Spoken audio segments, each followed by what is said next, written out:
No, it's a big old fish. This is a big one here. Oh, he drilled it. Oh, it's a good one here. Yeah. Got a monster. Boy, he drilled it. It's a big spot. Big spot. Hey, will you watch my coat back there? Oh yeah. Oh yeah. Hey, this is the kind of fish we've been looking for right here, folks. Check this spot out. Wow. There's a Jordan Lake spotted bass. There we go, baby. Wow. Now that is a chunk. Check that baby out, folks. Wow. That's a spotted bass on Lake Jordan. What we got there, Greg? Woo, look at that pig, man. That is a pig. This is a monster. What we got, about a 6 pound? He's probably close to 5. He's every bit of 5. Wow, oh, what a spotted man, what bass. a fish. He just stopped that thing, and I thought it was like I hit a stump. I didn't even move him.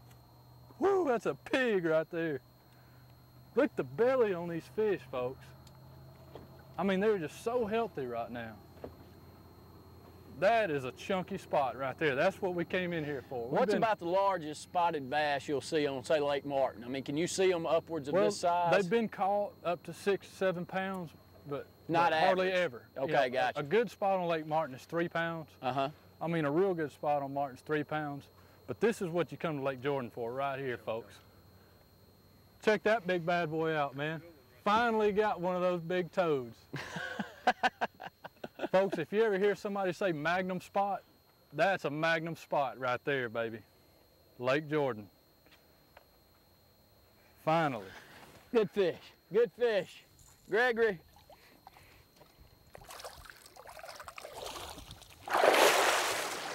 Greg, I'm here with you, and I think I may have just... No, you didn't.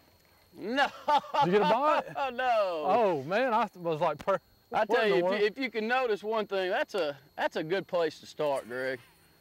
Here with you, been with Brett most of the day, and you've really been tearing them up out here, and it's so easy to tell that a professional like yourself, in comparison to me and Craig, are having a tough time. And if you can see how I'm trying to set a hook there, that's definitely a problem. And newcomers to the sport of fishing, I think one of the main things that I see now that we have a problem with is setting the hook. You know, I've been sitting here, Craig and I have both been trying to jerk, and I guess you definitely want to try to set it each and every time you feel like you've got a bite.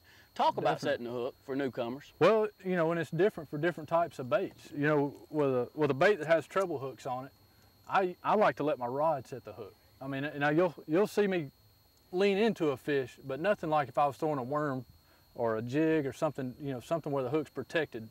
The hooks are exposed, they're smaller diameter, they're thinner, so it doesn't take much pressure at all to set the hook with treble hooks. So what I do is throw it on a rod, a little bit softer rod, and with treble hooks, topwaters, jerk baits, crankbaits, stuff like that, when I feel a bite, I just kind of lean into the fish. And that's the biggest difference between treble hooks versus a single hook. Now, let's see, let's use the shaky head for an example. Now well, here's a good example right here. You know, the shaky head, you got one single hook. Now, the hook is embedded in the worm. That's what we talked about on our last show. This makes it weedless. Okay. But with a single hook, let's say I make a cast out there. Now I'm working the bait along, and I feel the fish, you know, I feel the fish bite it. So now with a weedless setup or a single hook, you got to reel down to the fish, because it takes a whole lot more pressure to set the hook like this. You reel all the way down so you don't have any slack in your line. That way, when you set the hook, all of that energy goes straight to your bait and to the fish. But you got to lean into them and set the hook just like that. Now, if that were a fish, my rod would have doubled over, and that's when that hook penetrates the fish's mouth.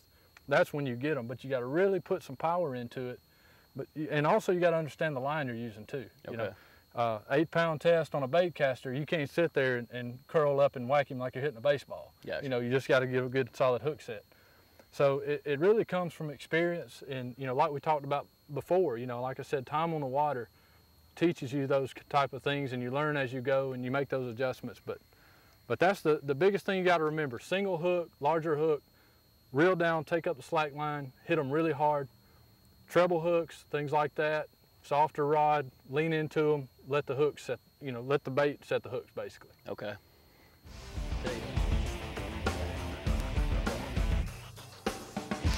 More of Sportz Blitz Outdoors right after this.